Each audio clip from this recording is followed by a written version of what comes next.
नमस्कार दोस्तों, मैं हूं अवधेश शर्मा और आप सभी का आपके अपने यूट्यूब चैनल में आपका स्वागत है। आज की वीडियो में आप सभी फ्रेंड्स को जानकारी देने वाले हैं कि केंद्र सरकार और स्थानीय सरकार द्वारा प्रायोजित योजना प्रधानमंत्री आवास योजना ग्रामीण और प्रधानमंत्री आवास योजना शहरी क्या है, इसी से संबंधित आज की वीडियो में आप सभी को संपूर्ण जानकारी देने वाले हैं। तो आप सभी फ्रेंड्स से छोटा सा रिक्वेस्ट है कि आप हमारे वीडियो को स्किप बिल्कुल नहीं कीजिएगा और इधर उधर भगाकर नहीं देखिएगा। इधर उधर भगाकर देखिएगा तो फिर आपको अच्छे से समझ में नहीं आएगा। आप लोग ध्यानपूर्वक देखिए, सुनिए और समझिए। तो चलिए हम शुरू करते हैं। प्रधानमंत्री आवास योजना वर्ष 2022 तक सबके लिए आवास सुनिश्चित करने की चुनौती का मुकाबला करने के लिए इंदिरा आवास योजना ग्रामीण का पुनर्गठन कर 1/4/2016 से प्रधानमंत्री आवास योजना ग्रामीण शुरू की गई है। जैसे कि प्रधानमंत्री आवास योजना को 1/4/2016 से, जैसे कि क्या होता था कि इंदिरा आवास योजना था, उसका पुनर्गठन कर 1/4/2016 से प्रधानमंत्री आवास योजना ग्रामीण शुरू की गई थी। तो इस योजना के अंतर्गत लाभार्थियों के चयन के दौरान प्राथमिकता महिला प्रमुख परिवारों और एकल पुत्री वाले परिवारों को दी जाती है। जैसे कि जिस घर की महिला प्रमुख है या उनके परिवार में एकल पुत्री है तो उनके नाम से दी जाती है। और PMAY का उद्देश्य सभी आवासहीनों और कच्चे एवं फूसफास घर में रहने वालों को 2022 तक पक्का घर देना है।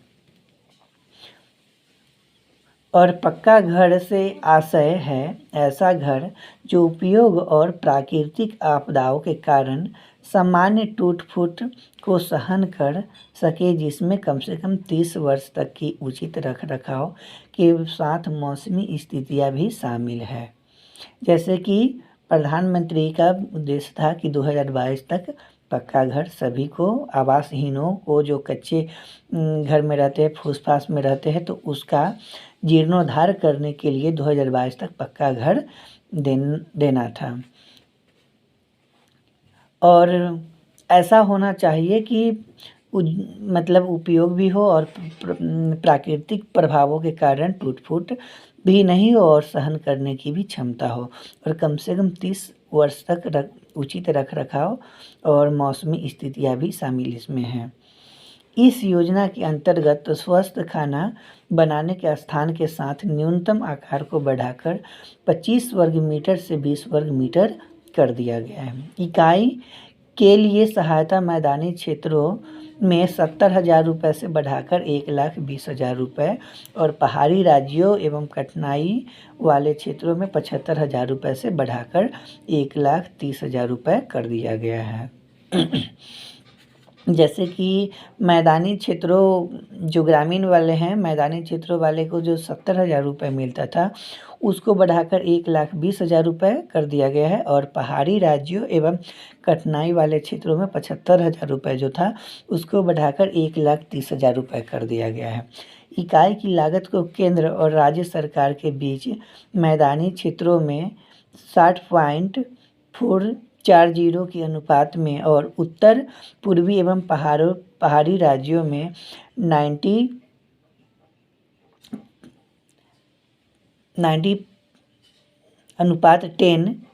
के 90:10 अनुपात में बांटा जाना है। योजना की अन्य प्रमुख विशेषता है, तो एक में क्या है कि 12,000 रुपये टॉयलेट का प्रावधान है।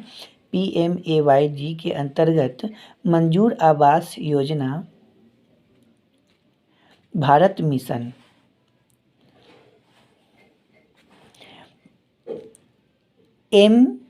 MGREGS या सरकार के किसी अन्य समर्पित वित्त पोषण स्रोत से टॉयलेट निर्माण के लिए 12,000 रुपये की सहायता प्राप्त करने के लिए पात्र है। और इकाई लागत के अलावा नरेगा के अंतर्गत 90:95 दिन की अकुशल मजदूरी के लिए पात्र है। ख है इसका कि सामाजिक आर्थिक जाति जनगणना SECC 2011 आंकड़ों का उपयोग करते हुए लाभार्थियों की पहचान और चयन आवास के अभाव और अन्य सामाजिक वंचन मानदंड के आधार पर SEC 2011 सूची से ग्राम सभा के जरिए समुदाय द्वारा किया जाएगा।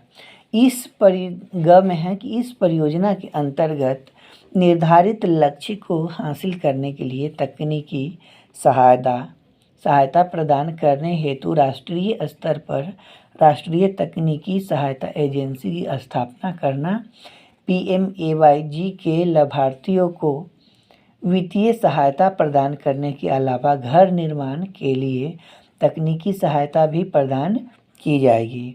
घ है यदि लाभार्थी चाहे तो उसे 70,000 रुपये तक की राशि का ऋण वित्तीय संस्थाओं से प्राप्त करने में सहायता प्रदान की जाएगी। अंग है पारिस्थितिक अनिवार्यताओं और विशेष ज़रूरतों के आधार पर राज्यों की विशेष परियोजनाएं मंजूर की जानी हैं।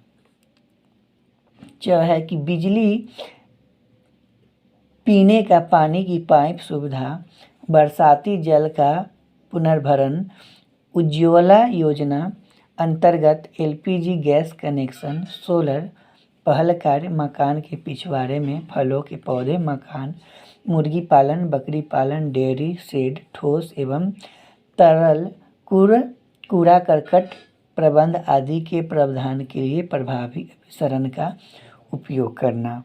6 है आवास सॉफ्ट, MIS में पंजीकृत लाभार्थी के बैंक या डाकघर खाते में DBT के जरिए सभी भुगतान करना। यह है कि निर्माण लागत और प्रक्रिया की संकल्पना के रहस्य को बताने के लिए लाभार्थी की अभिमुखता एवं विशेष मॉड्यूल है। यह कि घरों की गुणवत्ता में सुधार और सहभागिता के कौशल को बढ़ाने के लिए कार्यस्थल पर विशेष रूप से तैयार किए गए राजगीर प्रशिक्षण प्रमाण पत्र परफॉर्मा। योजना के अंतर्गत लाभार्थियों का चयन योजना के अंतर्गत निम्नलिखित श्रेणियों को स्वस्थ शामिल किया जाएगा। एक में है बिना आश्रय वाले परिवार, सेकंड में है निराश्रित, भीख से या जीवन यापन करने वाले, 3 में है कि मैनुअल सफाई करने वाले, 4 में है कि मौलिक जनजाति समूह और 5 में है कि विधिक रूप से एक बंधित श्रमिक। योजना में निम्नलिखित श्रेणियों के व्यक्ति को अनुवर्जन प्रक्रिया में शामिल किया गया है। 1 में है कि पक्के घर में रहने वाले, 2 में है कि जिनके पास 2, 3, 4 पहिया वाले मोटर वाहन मछली पकड़ने की बोट है,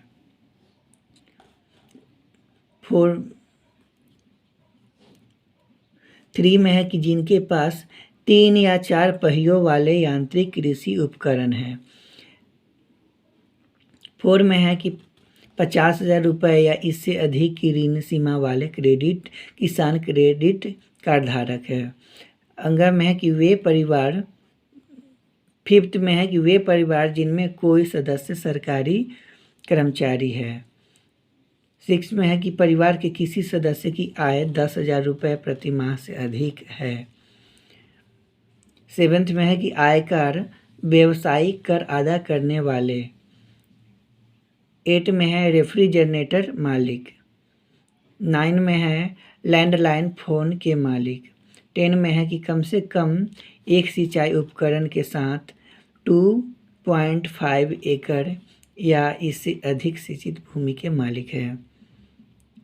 11th में कि 2 या अधिक फसल लेने वाली 5 एकड़ या इससे अधिक सिंचित भूमि का मालिक है। 12th में है कि कम से कम एक सिंचाई उपकरण के साथ 7.5 एकड़ या इससे अधिक भूमि का मालिक है। तो योजना में यह शर्त है कि घर का निर्माण मंजूरी पत्र की तारीख से 12 महीने के भीतर पूरा हो जाना चाहिए। लाभार्थी चाहे तो 70,000 रुपये तक का संस्थागत ऋण ले सकता है। विभेदक ब्याज दर DRI के अंतर्गत ऋण पाने के लिए निगरानी और मंजूर BLBC, DLBC या SLBC स्तरों से होनी चाहिए। तो चलिए अब हम प्रधानमंत्री शहरी योजना से संबंधित अब बता रहे हैं, आप सभी सुनिए। प्रधानमंत्री आवास योजना शहरी, इस योजना में 4 वर्टिकल है तथा भूमि को संसाधन के रूप में प्रयुक्त कर निजी डेवलपर की सहभागिता से झुग्गी वासियों का पुनर्वास, ऋण संबंध अनुदान के जरिए कमजोर वर्गों के लिए सस्ते आवास को बढ़ावा देना, सार्वजनिक और निजी क्षेत्रों के साथ भागीदारी से सस्ते आवास और निजी आवास निर्माण या वृद्धि के लिए लाभार्थियों को आर्थिक सहायता देना। उसके बाद है कि ऋण संबंध आर्थिक सहायता के घटक को छोड़कर यह केंद्रीय रूप से प्रायोजित योजना है, जिसे केंद्रीय क्षेत्र की योजना के रूप में कार्यान्वित किया जाएगा और कार्यान्वयन अवधि 17/6/2015 से 31/3/2022 तक ही था। लाभार्थी परिवार में पति पत्नी, अविवाहित पुत्र और पुत्रियां शामिल है। वयस्क कमाऊ सदस्य वैवाहिक स्थिति कुछ भी हो को अलग परिवार माना जाता है। लाभार्थी परिवार के पास भारत के किसी भी हिस्से में पक्का घर नहीं होना चाहिए। विवाहित युगल के मामले में पति पत्नी से कोई भी संयुक्त स्वामित्व आय मानदंड के अधीन एक घर के लिए ही पात्र है। तो चलिए अब हम इतना ही पे अब वीडियो को क्लोज करते हैं, क्योंकि वीडियो बड़ा नहीं हो और आप सभी भी बोरिंग ना हो, इसलिए हम इतना ही पे वीडियो को क्लोज करते हैं। तो आप सभी कमेंट करके बताइएगा कि आज का हमारा वीडियो कैसा लगा। अगर अच्छा लगा होगा तो लाइक कीजिएगा, कमेंट कीजिएगा, चैनल को सब्सक्राइब कर लीजिएगा और बेल आइकन को प्रेस करना नहीं भूलिएगा। आप सभी का हमारे वीडियो में बने रहने के लिए बहुत बहुत धन्यवाद। आप सभी को एक साथ बाय बाय।